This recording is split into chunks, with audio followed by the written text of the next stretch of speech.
ఈరోజు మార్కాపురానికి సంబంధించి బస్సు ప్రమాదం చాలా బాధాకరమైన విషయం. కనీసం 13 మంది చనిపోవడం జరిగింది. ముఖ్యంగా చెప్పాలి అంటే టిప్పర్ వారిది తప్ప, బస్సు డ్రైవర్ది తప్ప అంటే అవి పరిశోధనలో తేలాల్సి ఉంది ఎవరిది తప్పు అనేది. తప్పు ఎవరిదైనా కానీ టిప్పర్లు లారీలు వచ్చేసరికి నైట్ టైము చాలా ఓవర్ స్పీడ్తో వెళ్ళటం, ట్రావెల్స్ వాళ్ళు కూడా ఆ జర్నీ కలిసి రావాలని చెప్పి అంతా ఆకాశంలోనే తీసుకెళ్తున్నారు కానీ నేల మీద ఎవరు తీసుకెళ్ళట్లేదు. బస్సులు ఎక్కాలంటే భయం వేసే పరిస్థితి.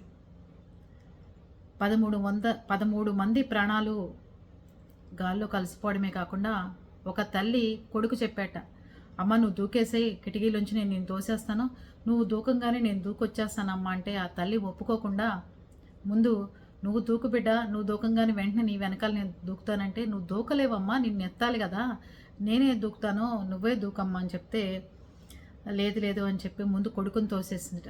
తోసిన వెంటనే మంటలు అంటుకుని ఆవిడ ఆ మంటల్లో కాలిపోవటం జరిగింది. ఇంకా చాలామంది ఏమయ్యారు, వాళ్ళు ఏమైనా బస్సు ప్రమాదంలోనే కనిపించకుండా పోయారా అనేది ఇంకా జరుగుతోంది ఎంక్వైరీ. ముఖ్యంగా చెప్పాలి అంటే ఈ మధ్యకాలంలో చాలా ప్రమాదాలు బస్సు మంటలు వ్యాపించటం, అవి అంటుకోవడం, తప్పించుకోలేకపోవడం జరుగుతున్నాయి.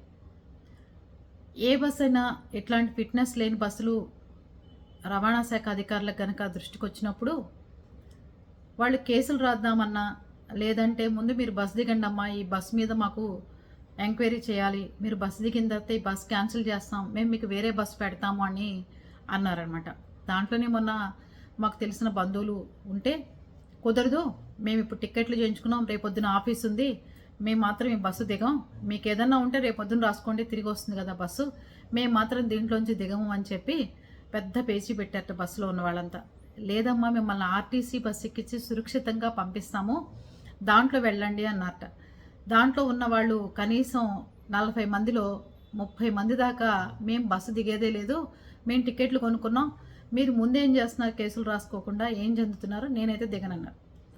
ఇలా అధికారులకి కొంచెం మీరు వాళ్ళకి సహాయం చేస్తే వాళ్ళ పనులు వాళ్ళు చేసుకుంటారు.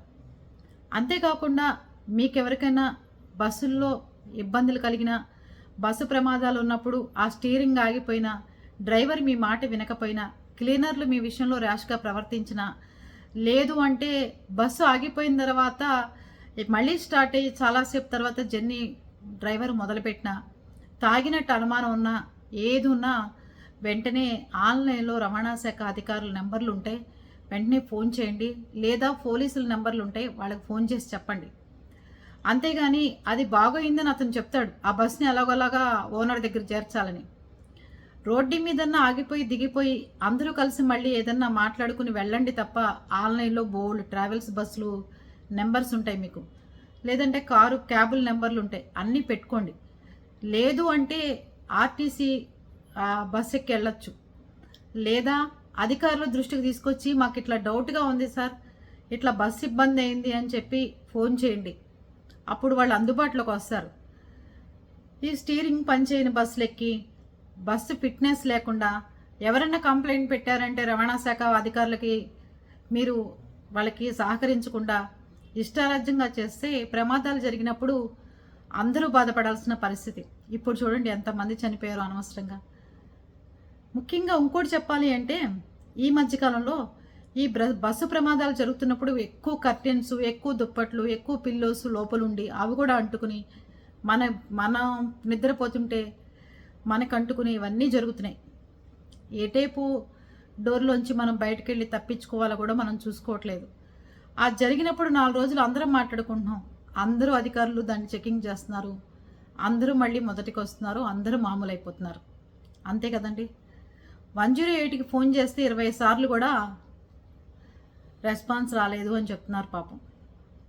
అది అంబులెన్స్కి, 108కి, దాని తర్వాత మీరు ఫైర్ ఇంజిన్కి వెంటనే ఫోన్ చేయొచ్చు, కానీ అక్కడ వెంటనే పొగ కమ్మేసి నిమిషంలో బస్సు అంటుకుపోతుంది, సెకండ్లో అందరూ కాలిపోతున్నారు.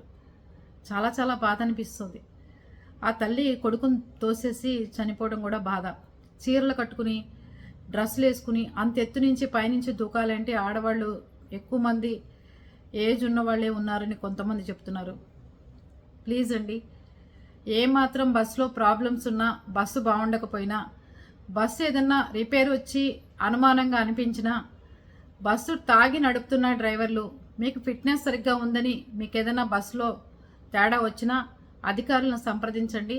అంతా వాళ్ళ దగ్గరుండి చూసుకుంటారు. వాళ్ళు పెట్టిన వెహికల్లో చక్కగా వెళ్ళండి, అధికారులకు సహకరించండి. ప్రభుత్వాన్ని ఇబ్బంది పడే విధంగా మనం చేయకూడదు. ఇక్కడ మంటలు వచ్చినాయి, ఇక్కడ కాలిపోయినాయి అనే చోట ఇంకో చోట ఇంకో పని పాపం ఇవన్నీ చేసుకురావాలి అంటే వాళ్ళకు కూడా ఇబ్బంది కలుగుతుంది. ప్రజలుగా మన బాధ్యతలు కూడా చాలా ఉంటాయి. ఇలాంటి ఏ లోపాలు ఉన్నా అధికారుల దృష్టికి తీసుకెళ్తే మీరు సేఫ్ జర్నీ చేయడానికి అవకాశం ఉంటుంది. ఓకేనా? ఇలా బస్సు ప్రమాదాలు జరిగినప్పుడు ఎంతోమంది ట్రీట్మెంట్ చేసుకుంటూ హాస్పిటల్లో చేరారు పాపం. వాళ్ళు తొందరగా రికవర్ అవ్వాలని. మంటలు గాయాలు ఎక్కువగా ఎండాకాలం పాపం చెప్పాలంటే కూడా చాలా బాధ కలుగుతుందండి అసలు ఈ న్యూస్. అది చనిపోయిన వాళ్ళ ఆత్మకి శాంతి కలగాలని, బతికున్న వాళ్ళు తొందరగా రికవర్ అవ్వాలని, ఇలాంటి తప్పు ఎవరూ చేయకుండా బస్సు ఎక్కడైనా ఆగిపోయినా, స్టీరింగులు తిరగకపోయినా, ఎలాంటి ప్రమాదాలు జరిగినా అధికారులకు తెలియపరిస్తే వాళ్ళు మీకు అందుబాటులోకి వస్తారు. ఓకేనా?